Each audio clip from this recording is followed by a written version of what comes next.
Hey jerks, you're watching the Yellow Sheldon. It's me, John. You may recall from a previous video I talked about how cantilever brakes suck.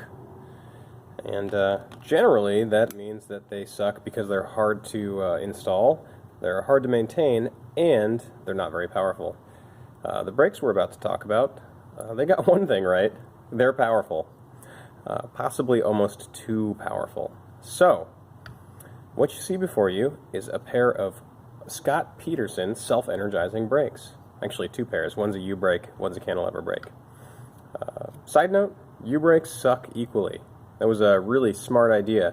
See, what they did is they had mountain bikes, and they decided, why put a brake up out of the way on the seat stays where it's clean? Why not put it underneath the bike on the chain stays where it gets covered in filth? Anyway, that's a tale for a different day. So, what these are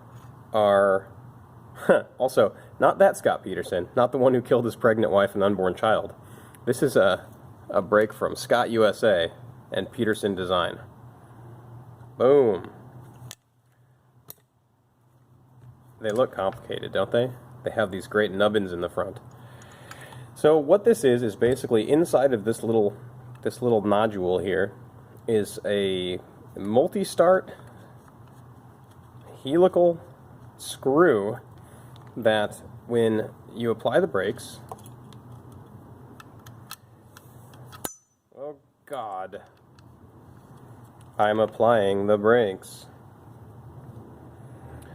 When the pads hit the rim, they drag the entire brake unit forward, which moves along that screw, and it imparts more braking force. So if you can imagine, brake pad touches the rim, drags this forward. Because it's a spiraling, I guess in this case counterclockwise, it's going to further tighten the brake.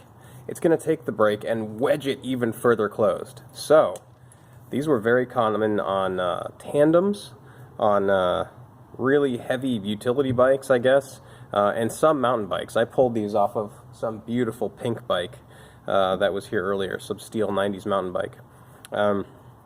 Now, these ones are actually Scott's, so not only can you tell that because you can read, you can see that because the front brake is also self-energizing. So these were later made under license by Suntour. Excuse me.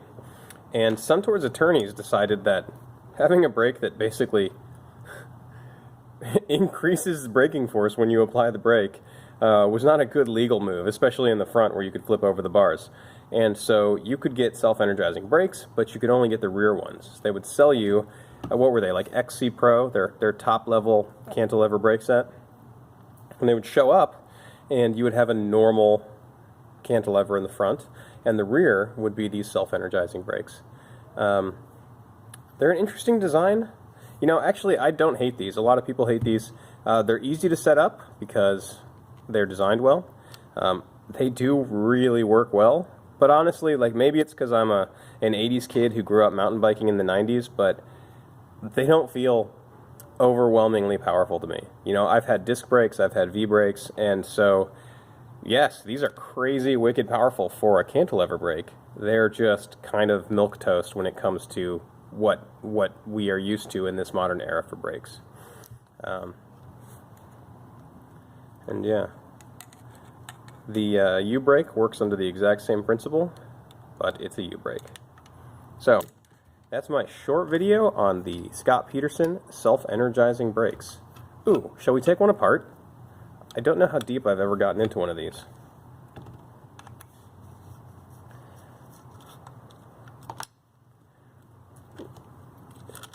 Get off of there, you wee lass. Oh, look. Inside, we've got a race with some ball bearings. That's interesting. So I guess the ball bearings are what are interfacing with the screw teeth, or rather the screw threads. So those roll in that twisted surface there. I mean, I guess that makes sense. That's how you'd want it. You'd want it to stay smooth no matter what you did to it. And they simply tighten the brake as the brake moves forward. The brake moves forward when you apply the brake because the brake pads, the wheel is rotating this way. It's going, in this case, clockwise. It's going forward. And the brake pads get pulled forward, which tightens the brake. It has this little spring in the front. It's kind of an interesting spring. It's multiple bent layers of spring steel that have been sort of brazed together. Oh no, they haven't. That's just the bend. It's making me hungry. It reminds me of some sort of delicious chip or something. So, spring goes in there, cap goes in there, brakey breaker tin goes in there. I don't know why I thought it was more complicated than it is. You know me, I'm all about simplicity. After seeing the guts of that, I like it even more. Yeah. Voila. The Scott Pederson, not the murderer, the brake. Self-energizing brakes. Good night.